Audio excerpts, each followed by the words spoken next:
de fumar, se la pasan diciendo que soy mala, porque no me aguanto drama de nada. Y más si vienes a mi cama, a mi cama.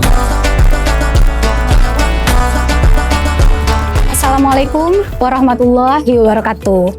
Perkenalkan, nama saya Halida Zia SHMH.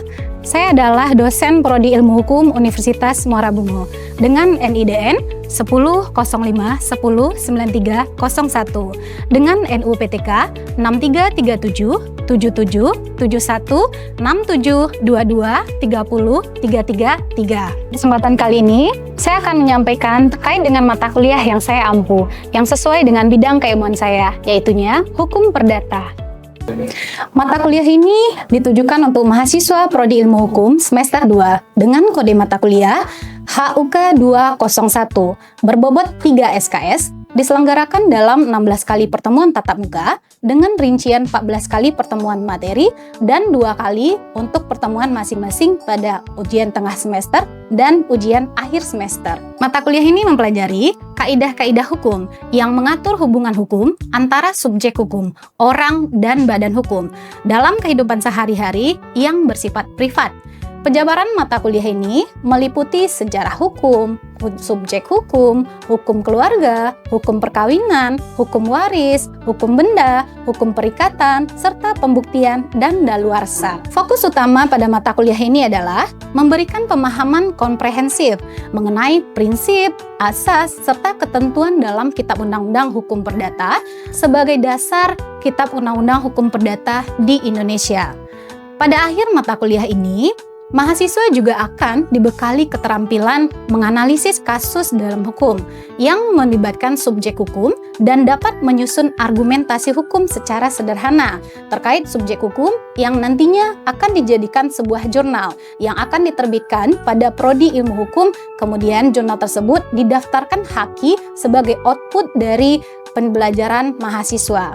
Capaian pembelajaran lulusan tersebut telah tertuang dalam RPS dan telah divalidasi oleh Ketua Program Studi dan Gugus Pengendali Mutu Prodi Ilmu Hukum Universitas Muara Bungo. Capaian pembelajaran mata kuliah yang diharapkan antara lain CPLK 1. Mahasiswa mampu menjelaskan dan menguraikan secara sistematis konsep dasar hukum perdata meliputi pengertian, ruang lingkup, asas-asas, serta sistematika perdata di Indonesia.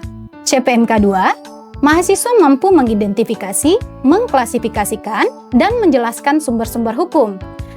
Serta sistem hukum perdata yang berlaku di Indonesia.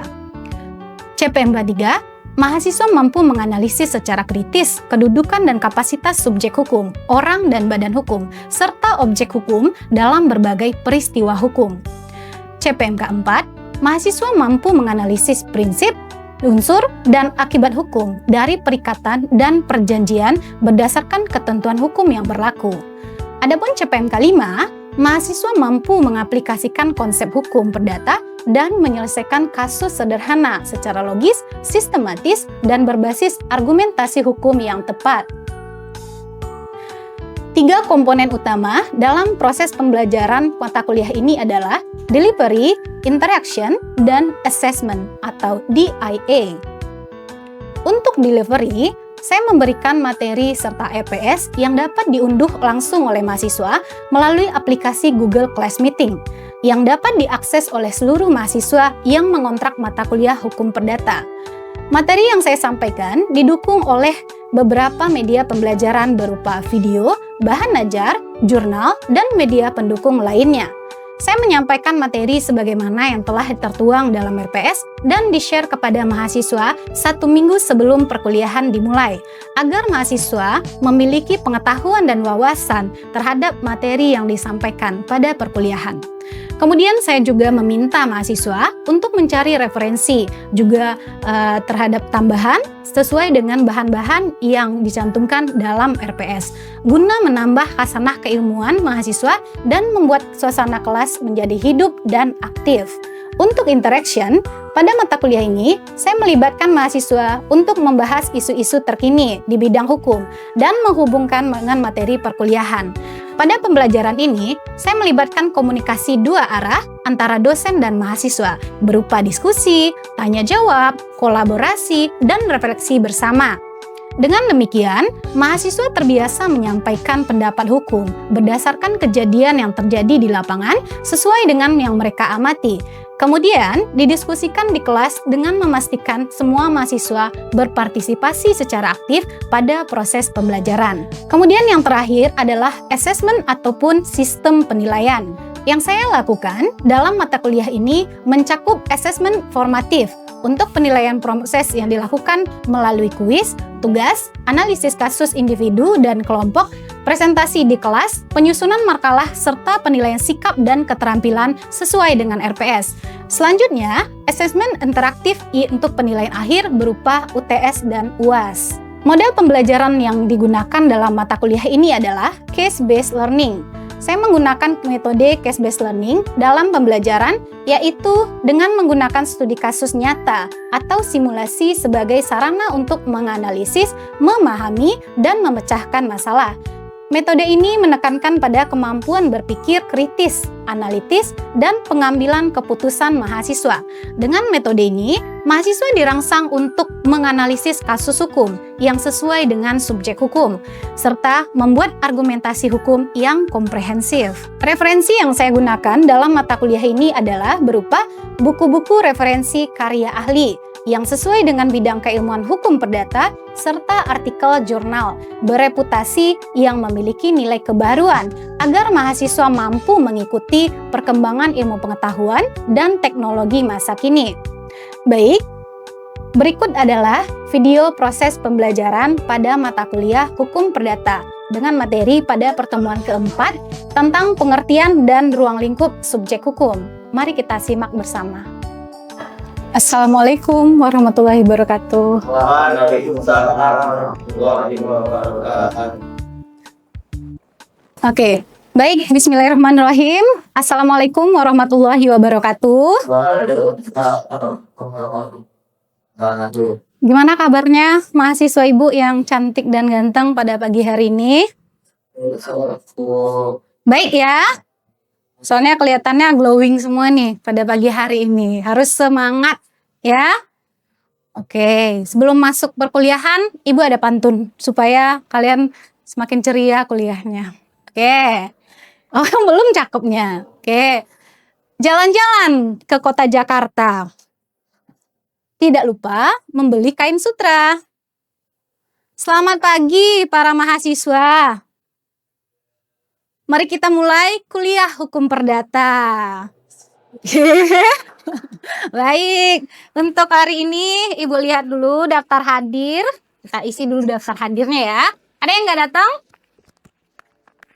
Ada? Siapa yang nggak datang? Dora yang nggak datang. Oh, oke. Apa? Siapa ya Ibu? Cek aja deh. Nanti silakan diisi daftar hadirnya ya. Oke, nih. Tadi Rizky nggak hadir ya? Karena sakit? Oh, oke. Silakan isi daftar hadirnya ya. Oke. Baik, sebelum masuk materi yang baru, Ibu udah kirim RPS di Google Class Meeting. Udah dicek tadi malam? Udah dicek. Udah dilihat bahan materi untuk hari ini? Oke, udah. Minggu lalu kita udah membahas terkait dengan materi sumber-sumber hukum perdata, yaitu pada pertemuan ketiga. Nah, hari ini adalah pertemuan keempat. Nah, kita akan membahas tentang pengantar subjek hukum, gitu. Udah baca kan materi yang di Google Class Meeting yang Ibu kirim? Sudah download juga, dan teman-teman juga sudah mencari referensi tambahan selain yang Ibu kirim. Oke, langsung saja kita mulai pada kuliah hari ini. Silakan diisi ya daftar hadirnya.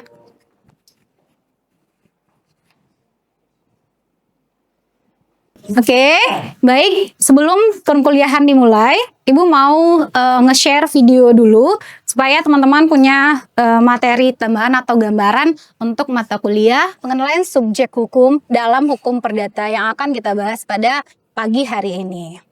Silahkan menyaksikan. Hukum perdata. Perdata dengan memiliki siapa saja yang bisa memiliki hak dan kewajiban dalam hukum. Dalam hukum perdata, mereka disebut sebagai subjek hukum. Subjek hukum adalah segala sesuatu yang dapat memiliki hak dan kewajiban. Subjek hukum menjadi pelaku dalam setiap hubungan hukum. Dalam hukum perdata, subjek hukum terdiri dari dua. Pertama, manusia atau non-memiliki persut. Kedua, badan hukum atau persut. Manusia menjadi subjek hukum sejak lahir hingga meninggal dunia. Sedangkan badan hukum adalah organisasi yang diakui oleh hukum, seperti PT, yayasan, atau koperasi. Tidak semua subjek hukum cakap melakukan perbuatan hukum. Contohnya, anak di bawah umur dianggap belum cakap hukum. Misalnya, Amanda berusia 15 tahun menjual motor milik ayahnya kepada Budi yang berusia 30 tahun. Apakah perjanjian ini sah menurut hukum? Sekarang, gunakanlah untuk menjawab, apakah Amanda termasuk subjek hukum? Apakah ia cakap hukum? Apa akibat hukumnya?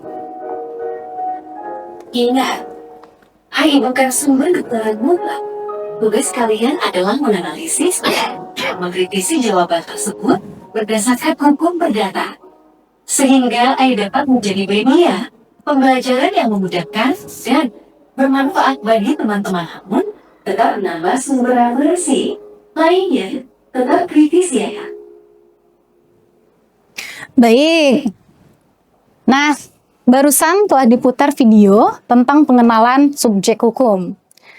Apa kira-kira dari video 2 menit tersebut yang dapat teman-teman ambil intisarinya sehingga menambah wawasan, kemudian dapat kita diskusikan pada hari ini? Terkait dengan pengenalan subjek hukum. Pernah dengar kata subjek hukum? Pernah ya, tapi belum pernah diberi materi terkait dengan subjek hukum secara komprehensif ya. Nah, pada mata kuliah hari ini materi yang akan disampaikan pada pertemuan keempat ini adalah pengenalan subjek hukum. Oke. Tujuan dari mata kuliah materi subjek hukum ini adalah untuk memahami siapa yang dapat memiliki hak dan kewajiban menurut hukum.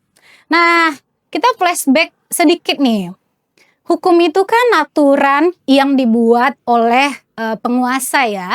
Tujuannya apa? Tujuannya adalah untuk mengatur kehidupan berbangsa dan bernegara dan memiliki sanksi. Nah, jadi kalau secara umum hukum itu tujuannya adalah untuk mengatur warga negaranya. Nah, dalam hal ini kita mempelajari tentang subjek hukum. Artinya apa? Siapa pelaku yang dapat memiliki hak dan kewajiban menurut hukum. Nah, apa itu subjek hukum?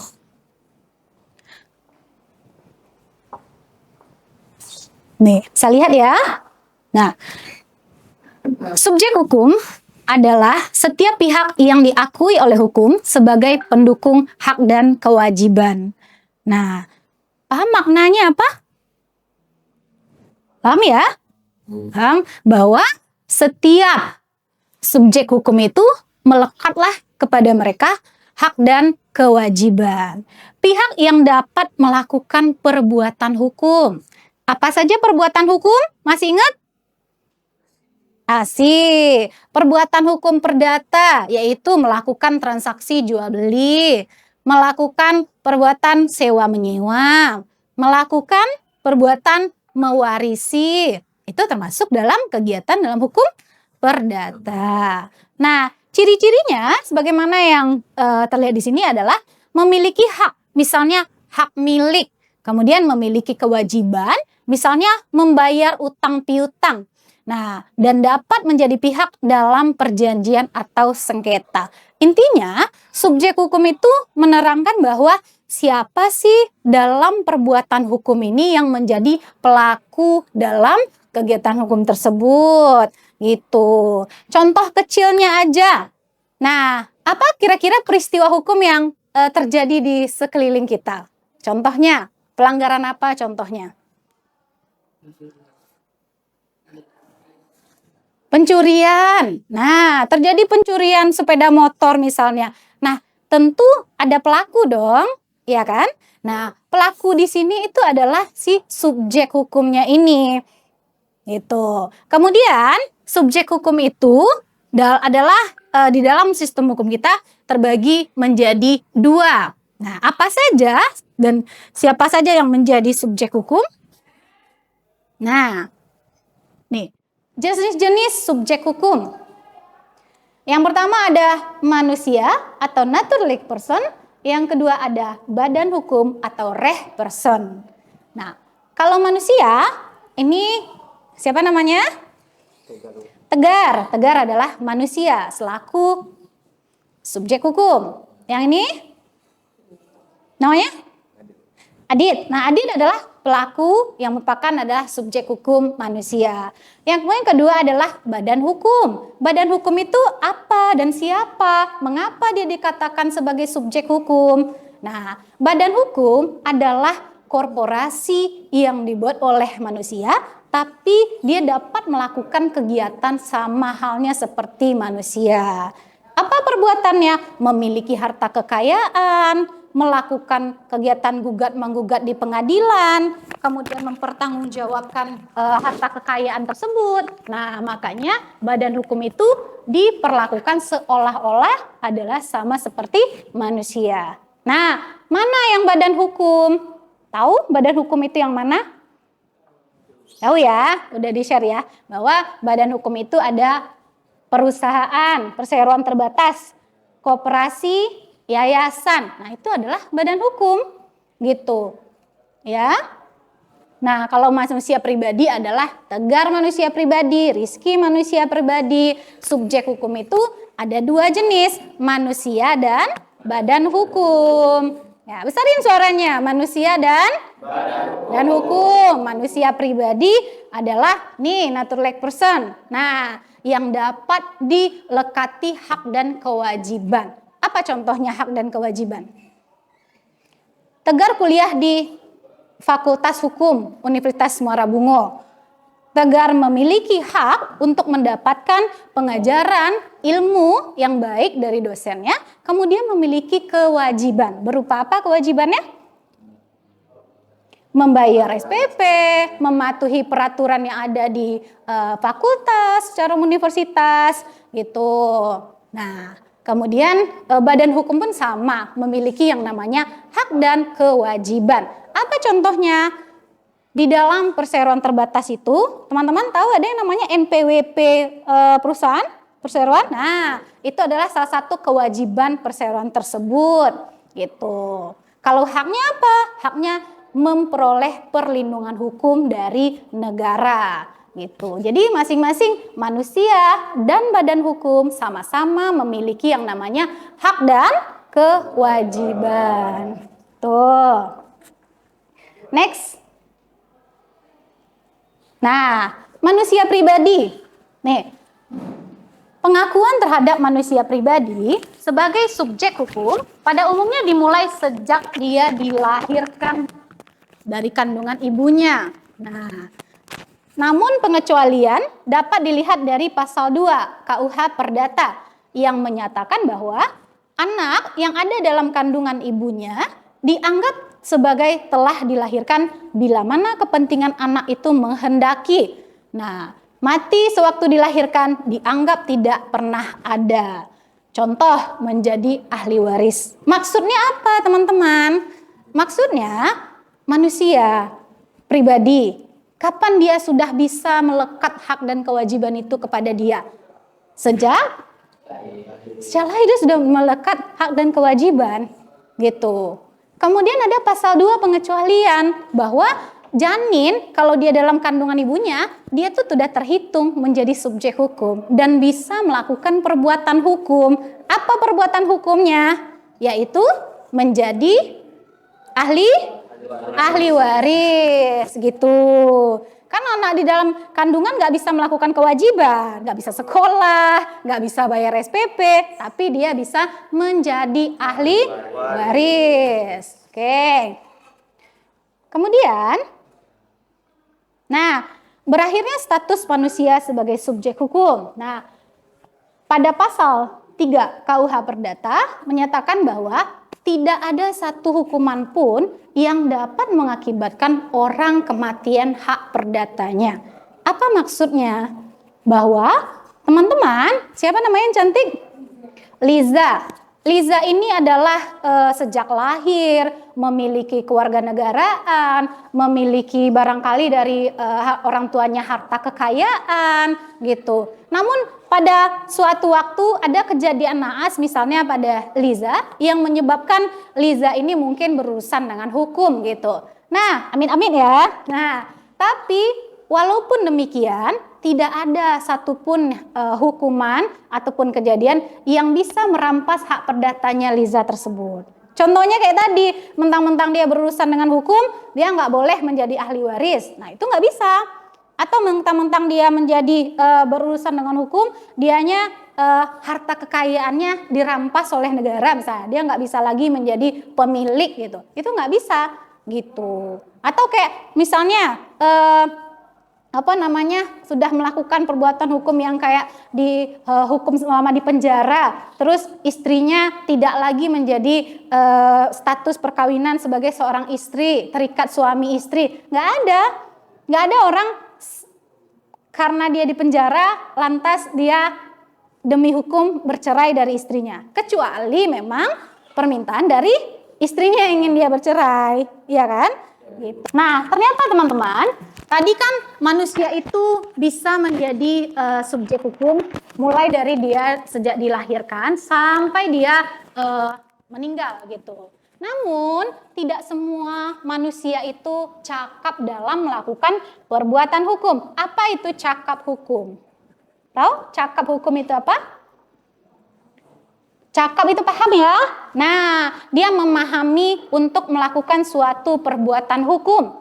Artinya, seorang manusia, dia telah mengetahui dan memahami perbuatan hukum yang dilakukannya, serta akibat hukum bila mana perbuatan tersebut adalah sesuatu yang melanggar atau suatu kejahatan. Nah, dia bertanggung jawab dan dia mengetahui perbuatannya tersebut ada konsekuensi. Nah, begitu. Jadi tidak semua manusia itu cakap dalam berbuat hukum. Tidak semua mampu dalam melakukan perbuatan hukum. Nah, yang cakap hukum adalah orang yang telah dewasa, kemudian tidak berada Ibu mau nanya dulu, dewasa itu apakah sama menurut pengertian secara hukum atau secara menurut kita? Karena kita kalau merasa SMA itu kan udah dewasa ya. Ya, nggak bisa lagi diperlakukan kayak anak kecil kalau udah SMA gitu. Padahal kalau dari hukum perdata, anak itu adalah sebelum berusia 21 tahun menurut KUH Perdata. Nah, kalau ini cakap berarti kalau udah 18 tahun atau menikah, kemudian tidak berada di bawah pengampuan. Apa maksudnya di bawah pengampuan? Barangkali ada orang-orang yang tidak memiliki kecakapan dalam melakukan perbuatan hukum. Nah, kemudian dia harus diawasi, kemudian dia memiliki wali. Nah, maka wali tersebut yang melakukan perbuatan hukum. Nah, akibat hukum perjanjian yang dibuat itu dapat dibatalkan. Nah, jadi barangkali adalah orang-orang yang belum cakap hukum ini telah membuat suatu perjanjian yang menimbulkan akibat hukum. Nah, akibat hukumnya apa? Perjanjian tersebut dapat dibatalkan. Nah, kemudian teman-teman, badan hukum. Nah, tadi kan badan hukum ada, ingat nggak? Perusahaan, perseroan terbatas, koperasi, dan yayasan. Nah, badan hukum itu subjek hukumnya buatan yang diakui oleh hukum memiliki hak seperti manusia. Artinya apa? Misalnya tadi Tegar selaku pribadi manusia berbeda dengan Tegar selaku perwakilan dari perusahaan. Tegar seorang direktur PT Angin Ribut misalnya. Nah, artinya Tegar ini memiliki kapasitas untuk menjadi perwakilan suatu badan hukum. bukan sebagai tegar pribadi. Nah, itu makanya badan hukum itu memiliki hak dan kewajiban serta tanggung jawab layaknya seperti manusia, tapi diwakili oleh manusia. Nah, ciri-cirinya memiliki kekayaan terpisah dari pendirinya. Nah, ini akan dipelajari lebih lanjut dalam mata kuliah hukum perseroan terbatas. Dapat menggugat dan digugat di pengadilan. Pernah dengar suatu perseroan terbatas digugat ke pengadilan? Nah ya. Nah, oke. Dan digugat itu juga pernah. Barangkali melakukan perbuatan melawan hukum. Tuh. Lalu kesimpulannya adalah subjek hukum adalah pihak yang memiliki hak dan kewajiban. Nah, intinya ini ya teman-teman, subjek hukum itu adalah pelaku atau pihak yang dapat dibebankan hak dan kewajiban. Kemudian terdapat dua jenis, yaitu manusia dan badan hukum. Manusia sebagai natural person yang secara pribadi individunya, kemudian kalau badan hukum diwakili oleh manusia tersebut.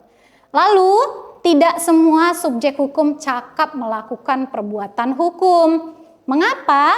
Karena ada orang-orang yang dikategorikan tidak mampu melakukan perbuatan hukum dan memiliki pertanggungjawaban hukum. Oke, barangkali dari materi kita hari ini ada yang kurang dimengerti atau ada yang mau bertanya? Kayaknya ada yang mau tunjuk tangan tadi mau bertanya. Saya, Bu. Ah ya, silakan. Ini bertanya, Bu. Apakah semua orang dapat melakukan perbuatan hukum? Oke, apakah semua orang dapat melakukan perbuatan hukum? Nah, gimana teman-teman? Apakah semua orang dapat melakukan perbuatan hukum? Ingat nggak? Tidak. Kenapa? Karena tidak semua memiliki kecakapan hukum. Good. Tidak semua orang memiliki kecakapan hukum. Karena ada orang-orang tertentu. Yang mana tadi? Anak kecil, orang yang di bawah pengampuan, gila, memiliki gangguan mental. Nah, oke, next. Tadi ada satu lagi kayaknya yang tunjuk tangan tadi. Iya, silakan. Apa pertanyaannya? Sejak kapan manusia menjadi subjek hukum? Sejak kapan manusia menjadi subjek hukum? Ada yang ingat dari tadi Ibu jelasin materinya? Oke, dari sejak dia dilahirkan dia sudah menjadi subjek hukum. Namun ada pengecualian bahwa anak yang dalam kandungan ibunya dianggap telah pernah lahir kalau kepentingan anak itu menghendaki. Karena perbuatan apa yang menghendaki anak itu dihitung sebagai subjek hukum, yaitu perbuatan mewarisi. Oke? Ibu pikir untuk materi hari ini cukup ya? Cukup? Nah, semoga teman-teman bisa memahami dan mengerti materi pengenalan subjek hukum. Karena materi subjek hukum ini akan terus dipakai untuk mata kuliah selanjutnya, mata kuliah yang lebih atas lagi. Baik, untuk hari ini Ibu rasa cukup. Terima kasih atas atensinya mahasiswa Ibu yang ganteng dan cantik. Oke, barangkali itu saja dari Ibu. Terima kasih atas kehadiran hari ini. Daftar hadirnya sudah selesai dan dapat dikumpulkan. Untuk materi selanjutnya akan Ibu kirim di Google Meet. Kemudian tolong diakses ya untuk mengetahui materi untuk minggu depan. Oke, Ibu pikir cukup dan sekian. Terima kasih. Assalamualaikum warahmatullahi wabarakatuh. Sekian video pembelajaran pada mata kuliah Hukum Perdata, Prodi Ilmu Hukum Universitas Muara Bungo. Video ini digunakan untuk salah satu syarat penyusunan dokumen pernyataan diri dosen dalam unjuk kerja Tridharma Perguruan Tinggi atau PD Dikti UKTPT. Semoga dengan adanya video ini bisa menjadi pertimbangan yang baik dalam proses penilaian sertifikasi dosen gelombang 1 tahun 2026. Akhir kata, saya ucapkan terima kasih. Assalamualaikum warahmatullahi wabarakatuh.